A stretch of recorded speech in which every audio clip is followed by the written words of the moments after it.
SMA Fathahillah yang saya hormati. Pada kesempatan kali ini adalah rakor yang kedua. Sebenarnya saya ingin kemarin melaksanakan rakor itu 2 hari. Yang pertama dihadiri oleh Bapak pengawas kita, Bapak Lubis.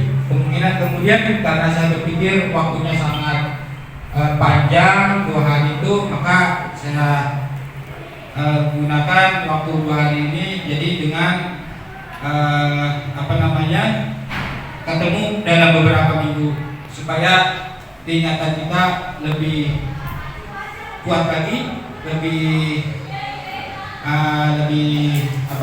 bisa bermanfaat untuk kita laksanakan nanti di kegiatan KBM.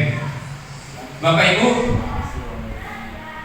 saya memberikan tema pada hari ini yaitu tumbuh dan berkembang bersama SMA Fathahillah.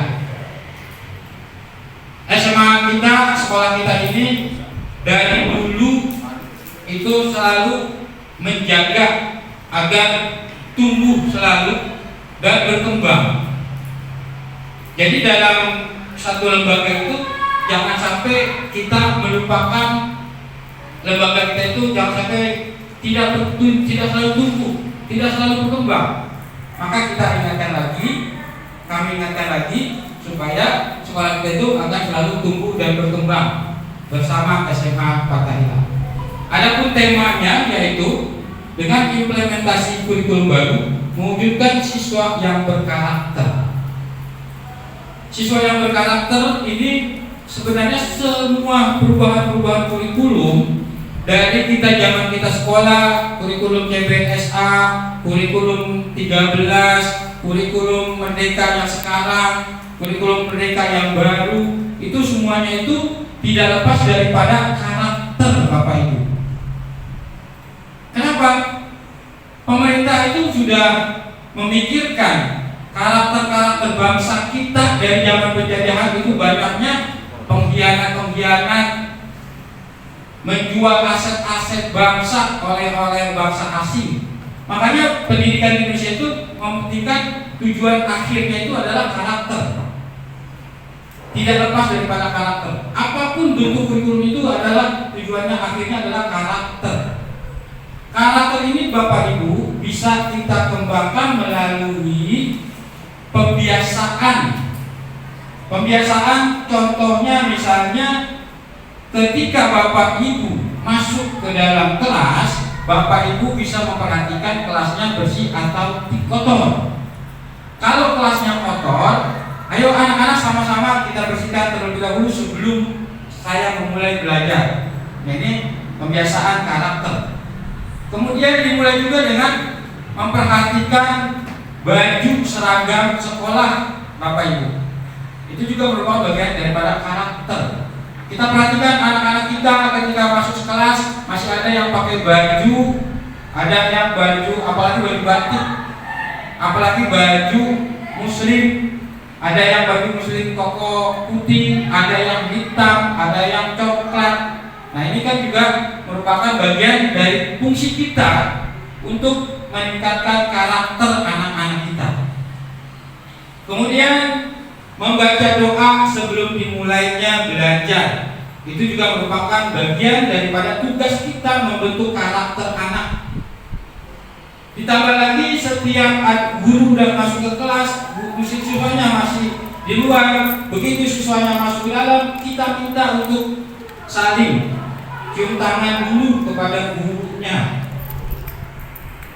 Ini saya melihat pengalaman tahun kemarin.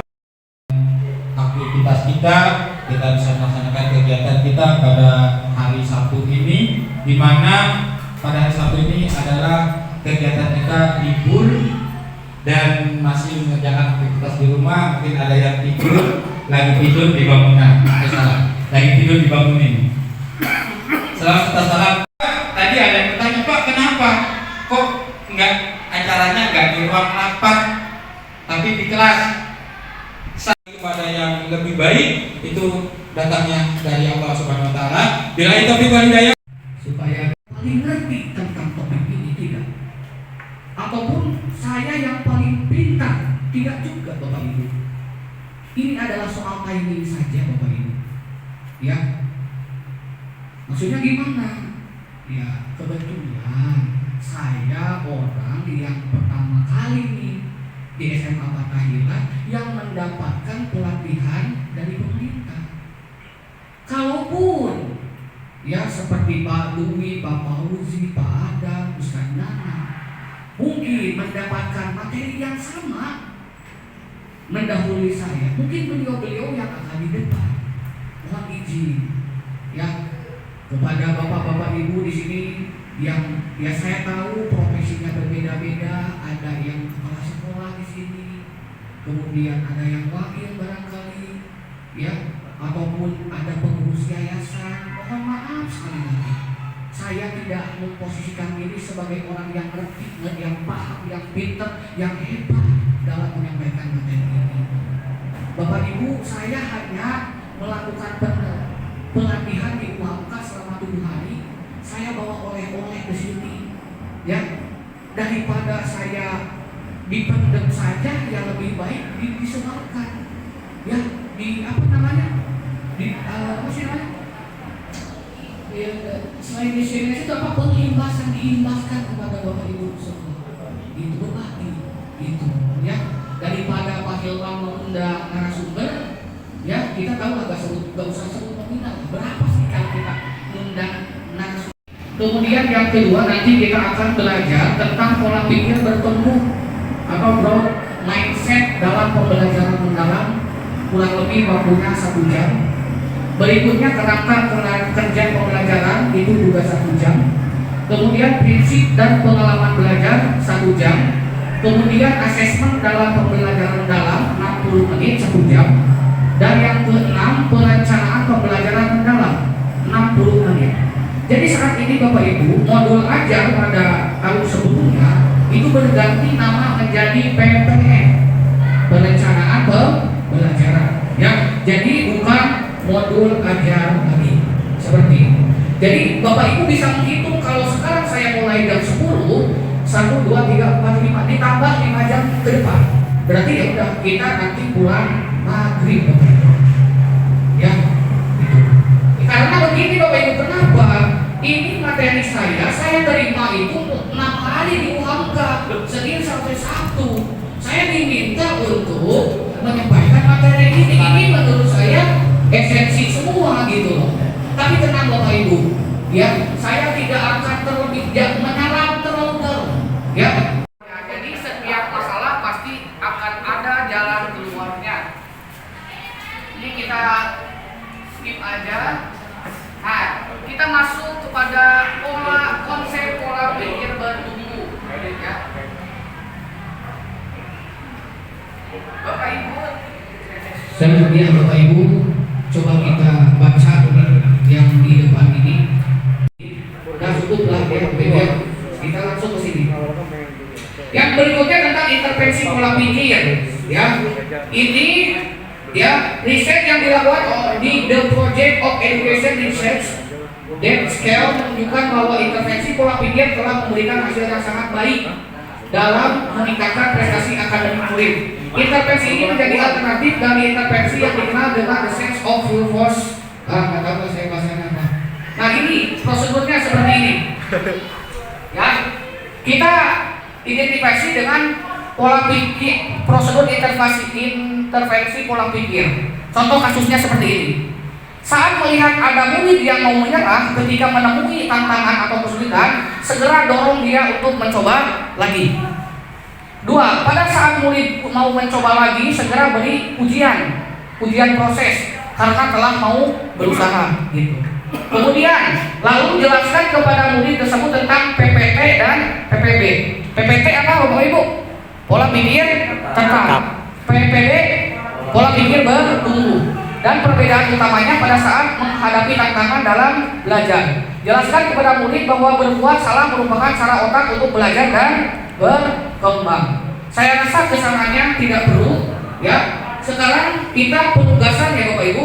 Saya dibagi kelompok, ini kelompok 1, kelompok 2, kelompok 3, kelompok 4, ya. Jadi kita akan diskusi kelompok Bapak Ibu tentang suara apa namanya suara PPP dan PPD.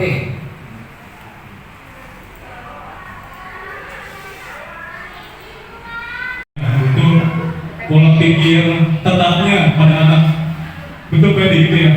Lalu pola pikir berkembangnya adalah dengan cara diarahkan masuk kelas, lalu bertanya kepada guru BK, lalu memberi tugasnya agar anak itu tidak keluar kelas pada jam pelajaran atau tidak mengganggu aktivitas pembelajaran di kelas lain, ya, dan menjadi tertib di sekolah kita. Lalu tindakan yang kedua masalahnya adalah siswa terlibat tawuran, ya. Oh, tawuran, ya, oke. Pola pikir anak itu mungkin dia merasa dia itu sejagoan, yang dimana kalau ketika anak merasa jagoan itu dia akan dihormati dan disegani oleh teman-teman sebaiknya, sehingga disitulah peran dia menjadi sosok orang yang pemberani di mata teman-temannya. Jadi dia itu keren gitu. Lalu tindakannya adalah melakukan pembinaan.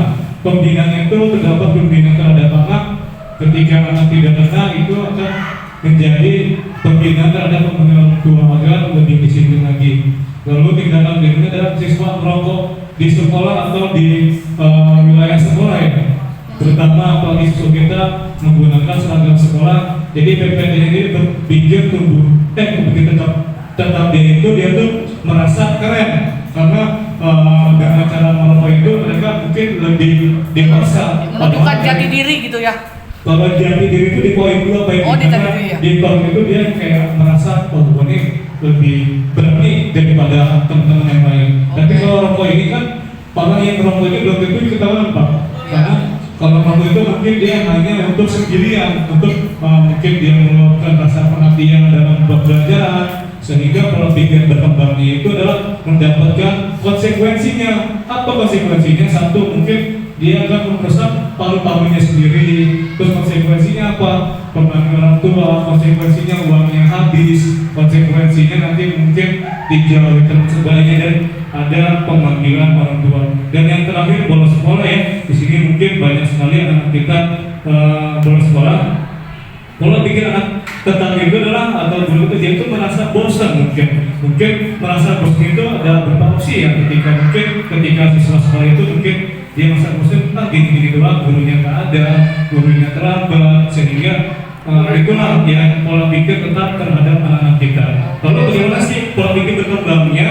Nah, kita melakukan pemanggilan atau tabayun, menanyakan ke siswa tersebut kenapa malas sekolah. Oh, mungkin dia nggak ada yang nganterin, mungkin dia nggak diberi uang saku, mungkin dia ada masalah dengan teman sebayanya, mungkin dia nggak suka dengan apel tersebut. Nah, itulah pola pikir berkembang, sehingga dari pola pikir berkembang ini kita akan melakukan refleksi diri, sehingga dari masalah-masalah ini akan diselesaikan secara tuntas. Mungkin itu aja dari pemaparan kelompok 2. Kalau mohon maaf, Assalamualaikum warahmatullahi wabarakatuh. Waduh. Ini alhamdulillah Bapak Ibu sudah sudah mengerti, ya. Sudah tahu. Assalamualaikum warahmatullahi wabarakatuh. Baiklah, saya dari Dakam dari kelompok 1 akan menyampaikan kasus, ya, tentang pola pikir tetap dan pola pikir berkembang. Nah, bertumbuh, ya, bertumbuh. Yang pertama ini terkait dengan guru.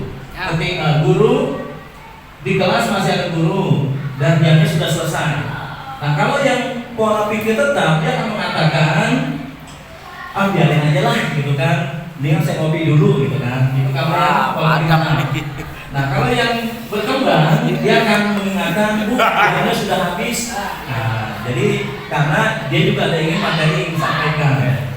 Nah, kemudian yang kedua terkait dengan siswa, ya, siswa.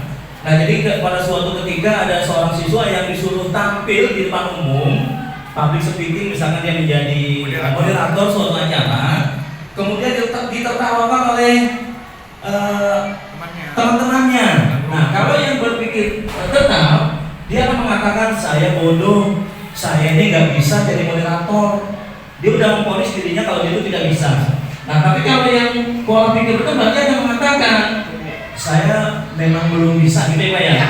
saya memang belum bisa dan saya akan belajar, berlatih sampai saya menjadi seorang yang moderator yang saya pasti bisa menjadi seorang moderator yang baik.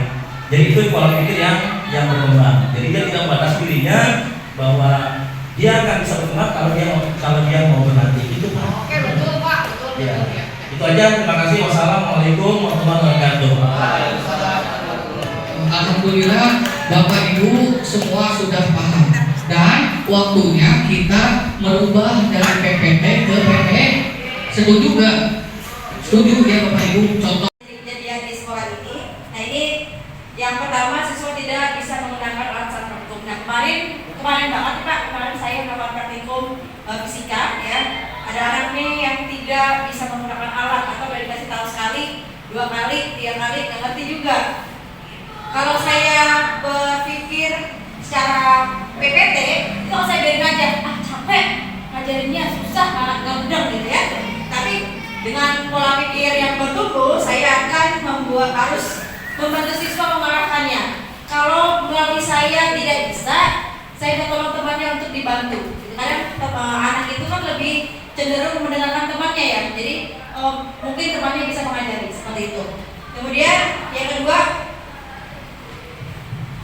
adalah siswa mencontek ketika ujian berlangsung. Nah, kalau PPT-nya itu kita wajarkan saja, terus kita pura-pura nggak lihat, tetap mengawas dan dilanjutkan sampai selesai. Tapi kalau misalnya PPB-nya, kita menegur dan memberikan sanksi karena telah melanggar aturan sekolah. Karena biasanya kan sebelum ujian itu kita ada peraturan. Nah, kemudian yang ketiga adalah siswa bercanda saat pembiasaan atau sholat asar. Ini dibiarin aja karena bukan tanggung jawab kita gitu biasanya ya kalau PPT-nya. Tapi kalau PPB-nya saya harus menegur dan mempraktikkan pembiasaan sholat asar bersama anak-anak supaya anak-anak mencontoh dari keluarga. Oke, cukup. Kasih tepuk keren. Kamu keren.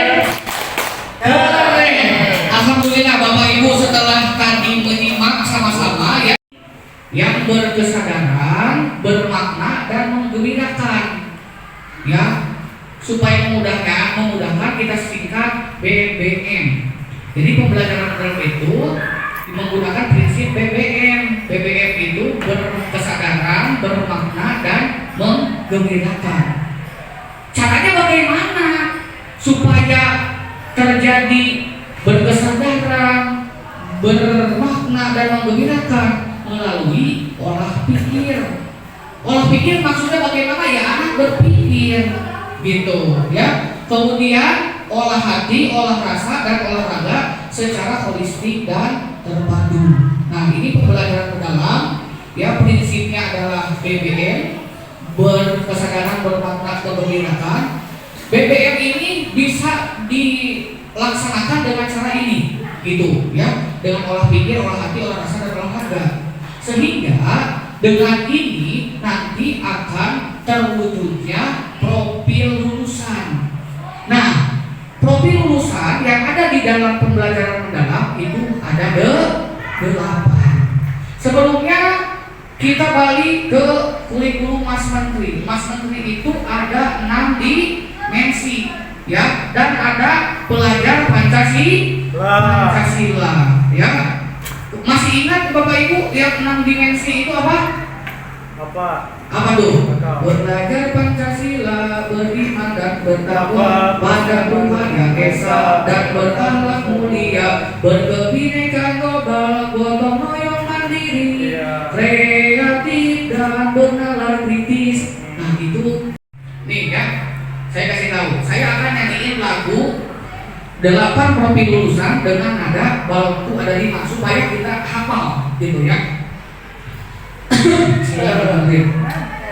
Balku ada 5. Mari kita kenali 8 profil lulusan. Pertama keimanan dan juga ketakwaan. Kedua kewargaan. 3 berpikir kritis. 4 kreativitas. 5 kolaborasi, 6 kemandirian, 7 kesehatan, 8 komunikasi, ayo kita wujudkan gitu ya. Jadi yang nggak ada di sini apa Bapak Ibu? Yang hilang di sini dimensinya apa? Ayo, jangan ketawa-ketawa. Apa? Yang hilang apa? Yang hilang dimensi bergotong royong sama berkebinekaan global. Oke. Jadi lapisan yang pertama dari pembelajaran mendalam itu adalah 8 profil lulusan. Bapak Ibu apalagi itu kayak tadi supaya gampangnya nyanyi lagu balokku ada 5. Pertama keimanan dan ketakwaan, kedua kewargaan, kemudian ketiga kreativitas, 4 Berarti lagu itu juga bisa disampaikan ke anak-anak. bisa Awal pembelajaran. Iya, boleh Bapak Ibu. Ya saya ulangi ya. Ulangi tadi. Mari kita mari kita kenali. Ayo sama-sama. Mari kita kenali 8 hobi lulusan. Pertama keimanan dan juga ketakwaan. Kedua kewargaan. 3 bernalar kritis. 4 kreativitas. 5 kolaborasi. 6 kemandirian.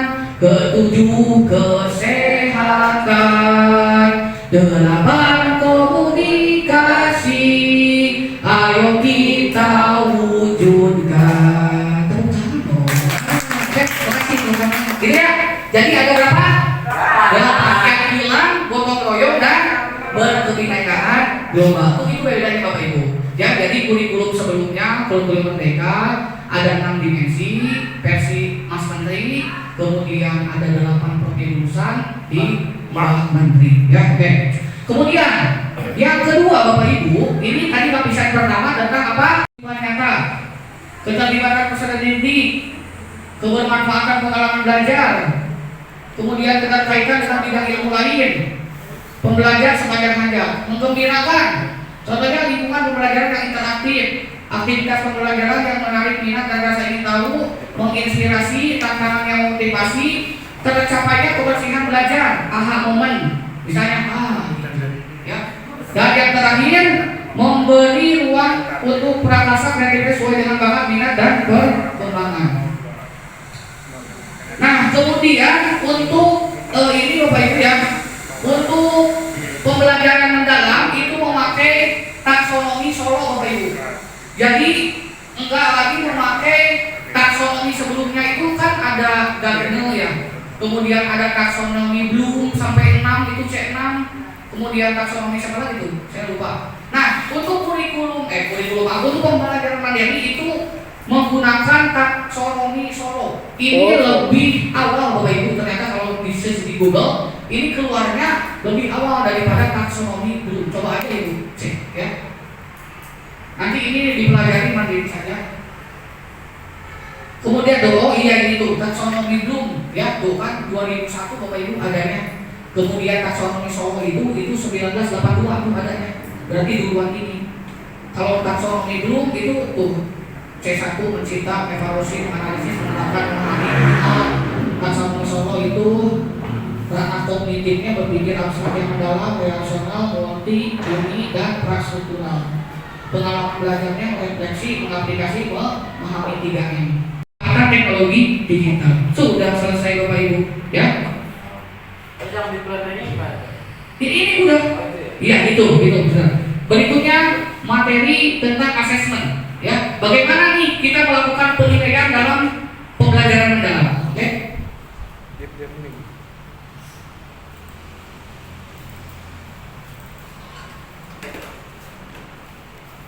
Ya ini asesmen ya. Baik Bapak Ibu, kita mengingatkan Di kurikulum Mas Menteri kita mengenal yang namanya asesmen. Ada berapa jenis asesmen ya? Ada apa saja? Oke, ada asesmen sumatif dan ada asesmen formatif. Ya, betul. Kalau formatif itu yang seperti apa ya? Dan sumatif itu seperti apa? Silakan ada yang mau berkomentar. Kalau formatif itu kapan? Kalau sumatif itu kapan, Pak? Bu Eli mungkin, Bu. Kalau formatif itu dilaksanakan pada saat pembelajaran sedang berlangsung. Jadi pada saat proses pembelajaran. Kalau formatif. Kalau sumatif itu di akhir. Oke? Seperti itu. Lalu kita buka nih. Apa sih yang disebut penilaian? Penilaian atau asesmen. Nah, nanti Bapak Ibu kembali lagi bahasanya jadi penilaian ya. Memberikan informasi atau umpan balik bagi pendidik dan murid untuk memperbaiki proses pembelajaran. Asesmen formatif berupa asesmen di awal pembelajaran yang dilakukan untuk mengetahui kesiapan murid untuk mempelajari materi. Yang kedua, asesmen di dalam proses pembelajaran yang dilakukan selama proses pembelajaran untuk mengetahui perkembangan murid dan sekaligus memberi umpan balik yang tepat. Berikutnya yang kedua ada asesmen sumatif. Asesmen sumatif yaitu asesmen yang dilakukan untuk memastikan ketercapaian tujuan pembelajaran. Ya, berikutnya next. Ini asesmen bersifat otentik dan holistik. Kita lanjut saja. Nah, ini Bapak Ibu, prinsip asesmen itu ada 3. Bapak Ibu kalau udah PPG itu ada tuh prinsip asesmen. Oke. Yang pertama adalah asesmen as learning, yang kedua of learning, dan satu lagi for learning. Nah, pada penilaian summa formatif itu ya di mana letaknya si asesmen for as learning, for learning, dan of learning. Nah, pada Bismillahirrahmanirrahim. Assalamualaikum warahmatullahi wabarakatuh. Yang saya hormati Bapak Fahmi, Pak Nana selaku Ketua 3 Yayasan Masjid Al-Muhajirin. Yang saya hormati Bapak Fahmi selaku Sekretaris Yayasan Masjid Al-Muhajirin. Yang saya hormati dan saya muliakan Bapak Ibu Guru SMA Fathahillah. Puji syukur sama-sama kita panjatkan kehadirat Allah Subhanahu wa Ta'ala, yang mana pada pagi menjelang siang hari ini kita masih diberikan nikmat